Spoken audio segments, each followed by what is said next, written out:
그는 스스로 벽에 머리를 박았습니다. 그리고 그대로 죽었습니다. 이게 과연 믿을 수 있는 말일까요? 2011년 4월, 런던 출신의 평범한 영국 남성 리 브래들리 브라운. 그는 두바이로의 여행을 마지막으로 영영 돌아오지 못했습니다. 그의 시신은 구치소 감방 바닥에서 발견됐고 사인은 자신의 구토물의 질식사.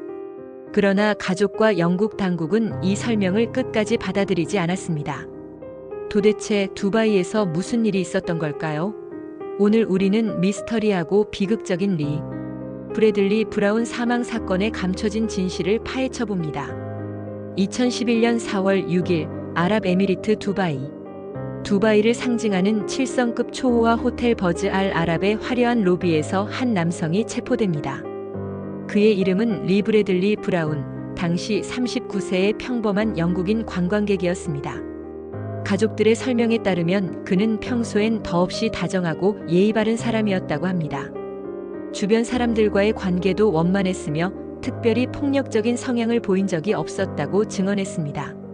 하지만 체포 당시 그는 호텔 여성 직원을 밀치고 고함을 질렀다는 혐의로 폭행죄가 적용됩니다. 이 혐의 자체도 불분명한 점이 많았지만 호텔 측의 신고를 받고 출동한 두바이 경찰은 그를 보석 없이 구금 조치합니다. 중범죄도 아니었고 일시적인 불상사로 보일 수도 있었던 이 사건이 그의 삶을 송두리째 바꿔놓은 끔찍한 비극의 서막이었습니다.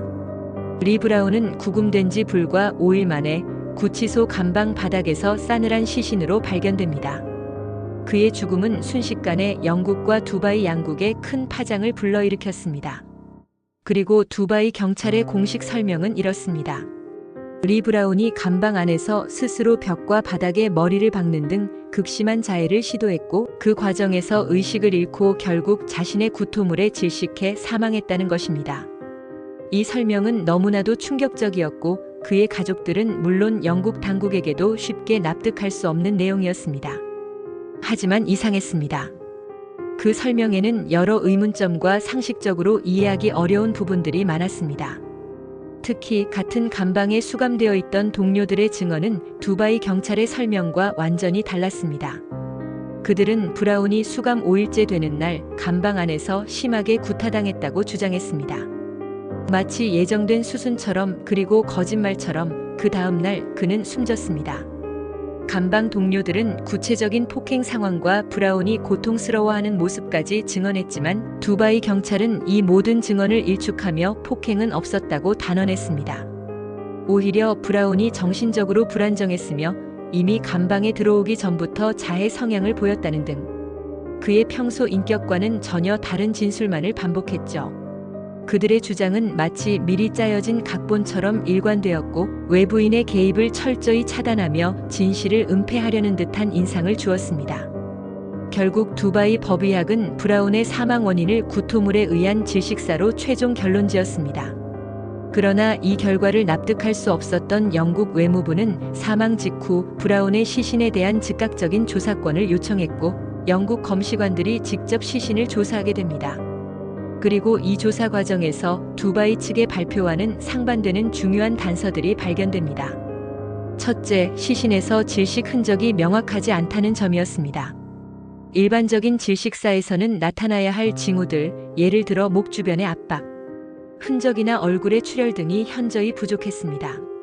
둘째, 머리나 몸의 둔기 외상 흔적은 없었지만 내부 장기의 구타로 인한 내상 가능성은 완전히 배제할 수 없다는 소견이 나왔습니다.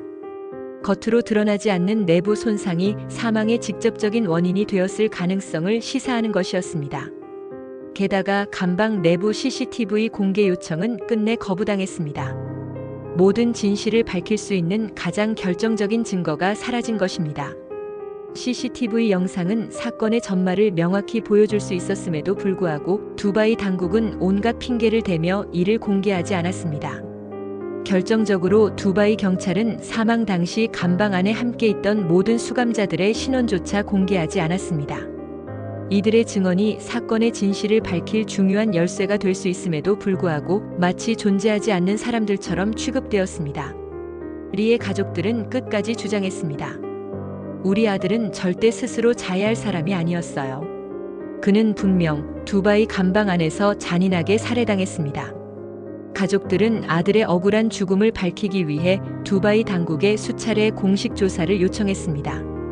하지만 CCTV 영상, 목격자 증언, 현장 자료 등 핵심 증거는 단 한 건도 제공되지 않았습니다. 두바이 측은 더 이상 조사할 근거가 없다는 입장을 고수하며 사건을 단순 사고사로 일방적으로 종결했습니다. 그렇다면 정말 이 사건은 단순한 사고였을까요? 몇 가지 이상한 점이 있습니다. 우리는 이러한 의문들을 하나씩 짚어보며 사건의 진짜 그림자를 추적해 볼 필요가 있습니다. 브라운은 폭행 피의자로 체포됐을 뿐 중범죄를 저지른 것도 아니었습니다. 그런데 왜 보석도 없이 장기 구금됐을까요? 이는 일반적인 사법 절차와는 다소 거리가 멀어 보입니다. 그에게 어떤 특별한 조치가 취해진 것은 아닐까요? 석연치 않은 구금 결정은 사건의 시작부터 의문을 던집니다. 유일한 영상 증거 CCTV는 전혀 공개되지 않았고 감방 안에서 있었던 일은 두바이 경찰의 입장 외엔 아무도 모릅니다. 이것은 마치 진실을 숨기기 위한 의도적인 은폐처럼 느껴집니다. 투명성이 결여된 수사 방식은 불신을 키울 뿐입니다. 감방 동료들이 그는 구타당했다고 주장했지만 이 중요한 증언은 모두 공식 수사 문서에서 누락됐습니다. 왜 이들의 증언은 철저히 무시되었을까요? 그리고 이들이 침묵하게 된 배경은 무엇일까요? 혹시 압력이 가해진 것은 아닐까요? 게다가 당시 외신 보도에 따르면 브라운이 의식을 잃고 쓰러진 이후 경찰은 무려 6시간 넘게 응급처치를 하지 않았습니다. 응급 상황에서 골든 타임을 놓친 것은 명백한 과실이자 사망을 방치한 것과 다름없습니다.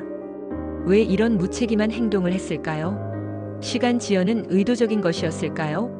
사건이 종결된 지 10년이 넘었지만 영국 정부는 여전히 두바이 측의 비협조가 사건 진상 규명을 방해했다고 보고 있습니다. 이는 영국 정부 또한 두바이 측의 발표를 신뢰하지 않으며 이 사건에 대한 의구심을 가지고 있다는 강력한 암시입니다. 국제적인 외교 문제로 비화될 수 있는 상황임에도 불구하고 말이죠. 브라운의 죽음은 정말 스스로 일으킨 자해의 결과였을까요? 아니면 외국 감방 안에서 벌어진 철저히 은폐된 폭력 사건이었을까요? 리 브래들리 브라운. 그는 단순한 관광객이었고 영광스러운 두바이 여행을 꿈꾸었을 뿐이었습니다. 하지만 그의 여행은 다시는 돌아올 수 없는 비극적인 종착역에 다다랐습니다. 두바이 감방 안 그 마지막 6일간 그에게 무슨 일이 있었는지는 오직 그 감방의 내벽과 꺼진 CCTV만이 알고 있을지 모릅니다. 시간이 흐를수록 진실은 더욱 미궁 속으로 빠져드는 듯합니다. 당신은 어떻게 생각하시나요? 단순 사고였을까요? 아니면 은폐된 진실이 있었을까요? 여전히 풀리지 않는 이 미스터리에 대한 당신의 의견을 듣고 싶습니다. 이 사건은 우리에게 중요한 질문을 던집니다. 과연 한 국가의 사법 시스템이 얼마나 투명하고 정의롭게 작동하는가? 그리고 한 개인이 낯선 땅에서 겪을 수 있는 최악의 상황, 그 뒤에 숨겨진 진실은 무엇일까요?